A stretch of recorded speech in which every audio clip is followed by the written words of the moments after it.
So what do you make of the war where the president's talking, Tony Snow, the president's spokesman, is talking long-term commitment beyond September? People talk about a Korean-style commitment of a half a century. Is that bad PR? I don't know. I mean, I'm not very savvy about PR. What I do know is that it would be a disaster if we pulled out, and maybe we could fight the war a little harder.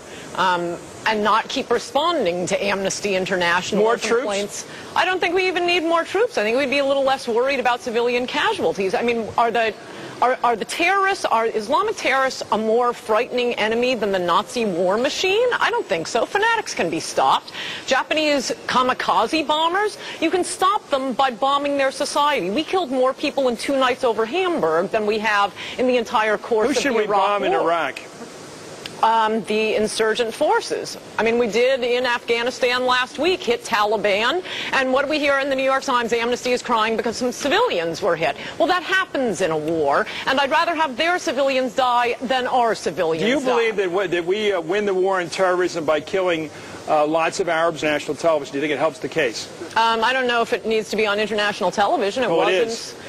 I don't think it makes a difference. I thought you were saying that was like one of the advantages. I don't think it needs to be on international television. But yes, you can destroy the fighting spirit of fanatics. We've done it before. We know how to do it. And it's not by fighting a clean little hygienic war. What do we do with teenagers now who are, say, 15 years old now who want to grow up to be terrorists? How do we stop them from growing up to be terrorists? How do we win the war against terrorism, in other words? I think I've just said it. You cannot fight a clean, hygienic war. I mean, I think we either have to get rid of this secular religion of FDR, or we have to get rid of the idea of a hygienic war, because that was not a clean, hygienic war, World War II. We killed a lot of civilians, and we crushed the Nazi war machine. And the idea that Nazism, which was tied to a civilized culture, was less of a threat than the Koran tied to a Stone Age culture, I think is preposterous. If we want to win this war, we absolutely could. And I think we've been too nice so far. Well, the Nazis, we defeated them rather well by going into Berlin, and certainly the U.S. Army and the Soviet Army did that job.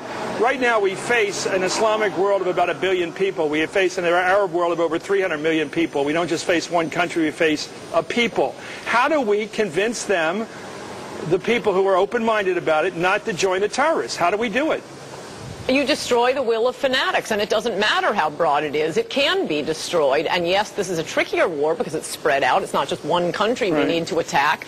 But a lot of the things that we need to do, such as listening to terrorists in this country with, on al-Zakari's speed dial, we have liberals in this country screaming bloody murder about how we treat terrorists captured who are at Guantanamo, whether Khalid Sheikh Mohammed is being waterboarded. If this is a country that is worried about that, and I don't think it is, then we may as well give up right now. Do you worry that killing civilians, even accidentally, as part of collateral damage or by the way things happen in war-friendly fire, that's going to encourage more young people to become enemies of the United States? No, because you are destroying the society that has produced these monsters, and you win by killing the other side and not allowing your side to be killed. Withdrawal would be the worst thing we could do. We could definitely fight it a little bit harder. I mean, I understand why Rumsfeld wanted to have a small footprint. It is a little bit different since it wasn't a country attacking us. It is this ideology that is spread throughout the Middle East. Yeah, that makes it a lot trickier. But the small footprint didn't really work. Americans are getting fed up. Democracies don't like to go to war, so we're going to have to wrap it up quickly and just destroy the fighting spirit of the fanatics. We've been in this